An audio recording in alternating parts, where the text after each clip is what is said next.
King Philip's War of 1675 to 1676 and Bacon's rebellion the following year coincided with disturbances in other colonies.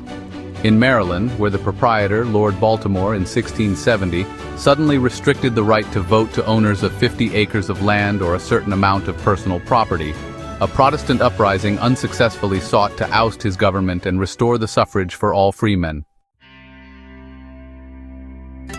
In several colonies, increasing settlement on the frontier led to resistance by alarmed Indians. A rebellion by Westo Indians was suppressed in Carolina in 1680. The Pueblo Revolt of the same year indicated that the crisis of colonial authority was not confined to the British Empire. Turmoil in England also reverberated in the colonies.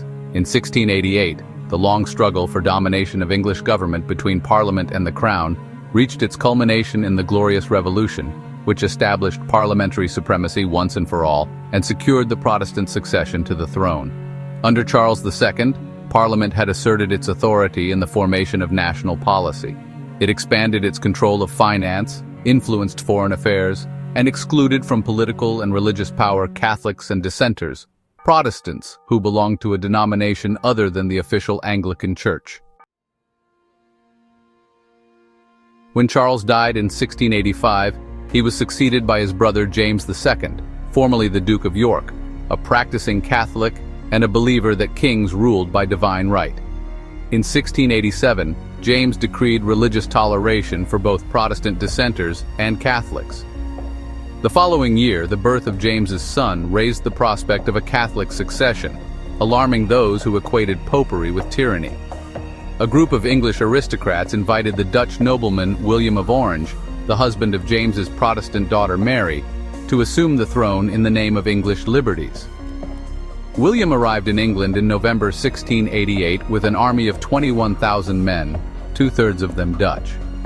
As the landed elite and leaders of the Anglican Church rallied to William's cause, James II fled and the revolution was complete.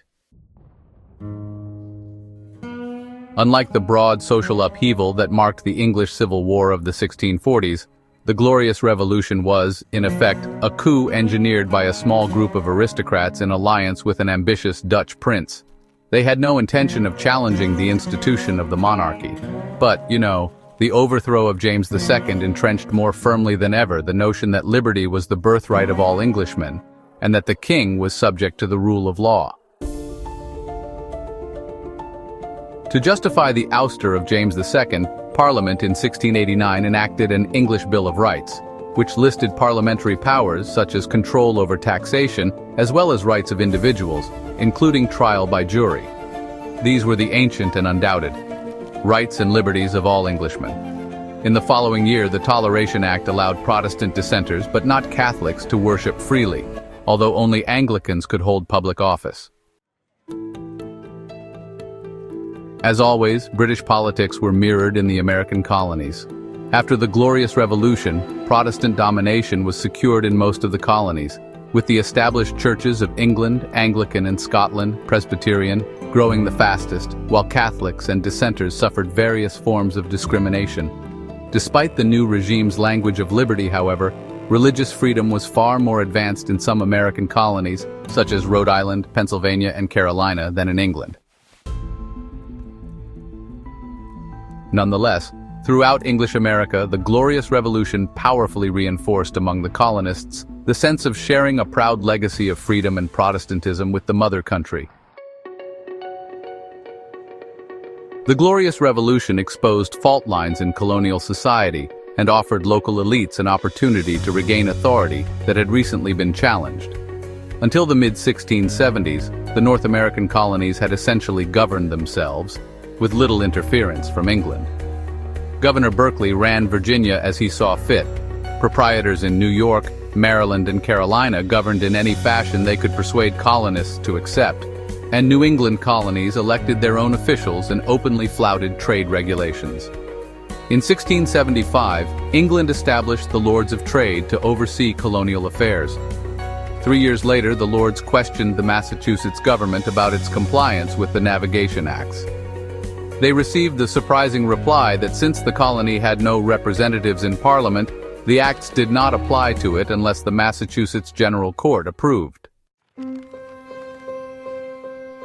In the 1680s, England moved to reduce colonial autonomy. Shortly before his death, Charles II revoked the Massachusetts Charter, citing wholesale violations of the Navigation Acts.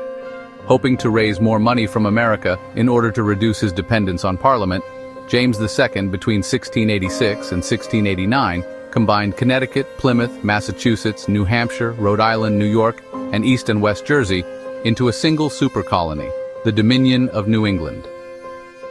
It was ruled by the former New York governor, Sir Edmund Andros, who did not have to answer to an elected assembly.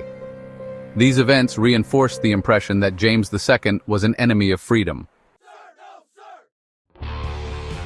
In 1689, news of the overthrow of James II triggered rebellions in several American colonies.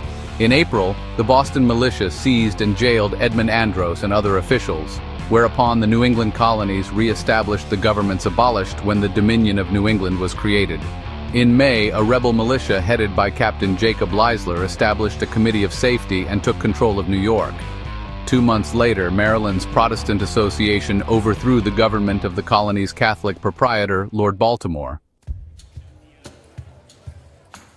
All of these new regimes claimed to have acted in the name of English liberties and looked to London for approval. But the degrees of success of these coups varied markedly. Most triumphant were the Maryland rebels.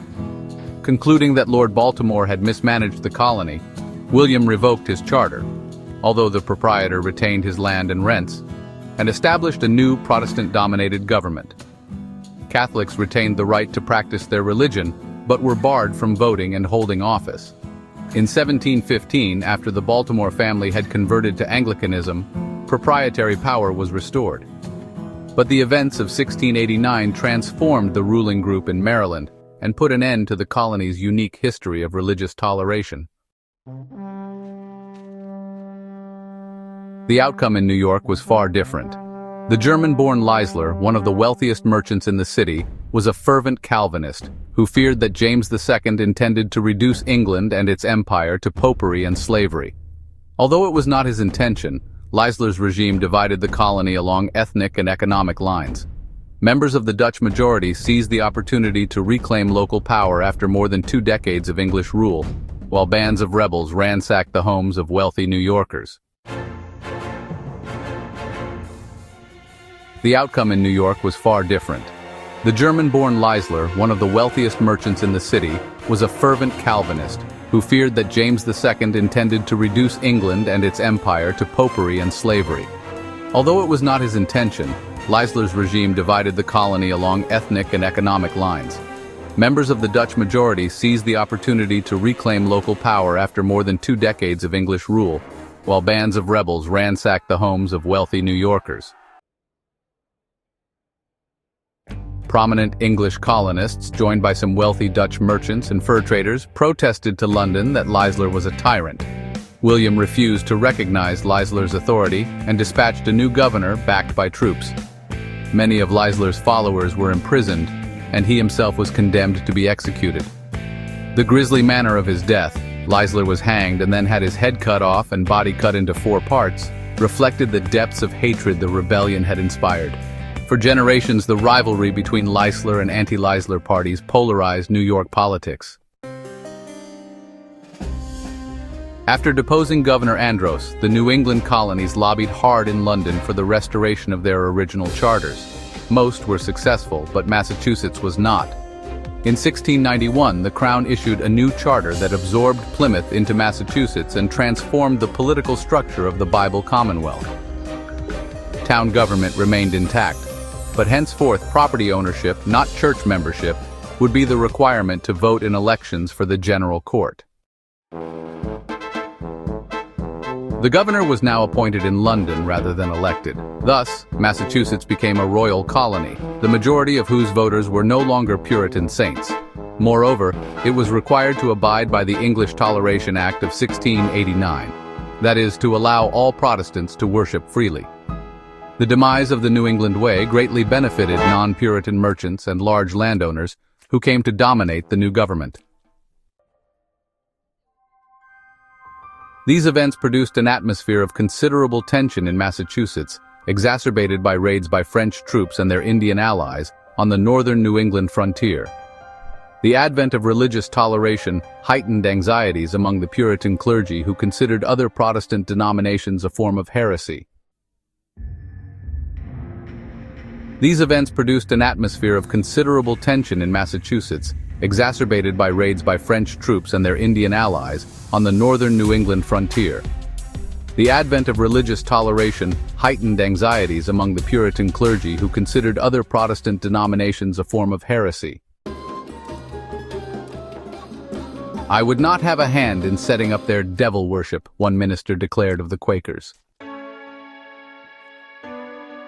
Indeed, not a few Puritans thought they saw the hand of Satan in the events of 1690 and 1691. Belief in magic, astrology, and witchcraft was widespread in 17th century Europe and America, existing alongside the religion of the clergy and churches. Many Puritans believed in supernatural interventions in the affairs of the world. They interpreted as expressions of God's will such events as lightning that struck one house but spared another, and epidemics that reduced the population of their Indian enemies. Evil forces could also affect daily life. Witches were individuals, usually women, who were accused of having entered into a pact with the devil to obtain supernatural powers which they used to harm others or to interfere with natural processes. When a child was stillborn or crops failed, many believed that witchcraft was at work. In Europe and the colonies, witchcraft was punishable by execution. It is estimated that between the years 1400 and 1800, more than 50,000 people were executed in Europe after being convicted of witchcraft. Witches were, from time to time, hanged in 17th century New England. Most were women beyond childbearing age who were outspoken, economically independent, or estranged from their husbands, or who in other ways violated traditional gender norms. The witches' alleged power challenged both God's will and the standing of men as heads of family and rulers of society. Until 1692, the prosecution of witches had been local and sporadic. But in the heightened anxiety of that year, a series of trials and executions took place in the town of Salem, Massachusetts, that made its name to this day a byword for fanaticism and persecution. The crisis began late in 1691 when several young girls began to suffer fits and nightmares, attributed by their elders to witchcraft. Soon, 3 witches had been named, including Tituba, an Indian from the Caribbean who was a slave in the home of one of the girls. Since the only way to avoid prosecution was to confess and name others, accusations of witchcraft began to snowball. By the middle of 1692, hundreds of residents of Salem had come forward to accuse their neighbors. Some, it appears, used the occasion to settle old scores within the Salem community. Local authorities took legal action against nearly 150 persons, the large majority of them women. Many confessed to save their lives, but 14 women and 5 men were hanged, protesting their innocence to the end. One man was pressed to death, crushed under a weight of stones for refusing to enter a plea. In the Salem witch trials, accusations of witchcraft spread far beyond the usual profile of middle-aged women to include persons of all ages. One was a child of 4 and those with no previous history of assertiveness or marital discord. As accusations and executions multiplied, it became clear that something was seriously wrong with the colony's system of justice. Toward the end of 1692, the governor of Massachusetts dissolved the Salem court and ordered the remaining prisoners released. At the same time, the prominent clergyman Increase Mather published an influential treatise, Cases of Conscience Concerning Evil Spirits, warning that juries should not take seriously either the testimony of those who claim to be possessed or the confessions and accusations of persons facing execution. The events in Salem discredited the tradition of prosecuting witches and accelerated a commitment among prominent colonists to finding scientific explanations for natural events like comets and illnesses, rather than attributing them to magic. In future years, only 2 accused witches would be brought to trial in Massachusetts, and both were found not guilty.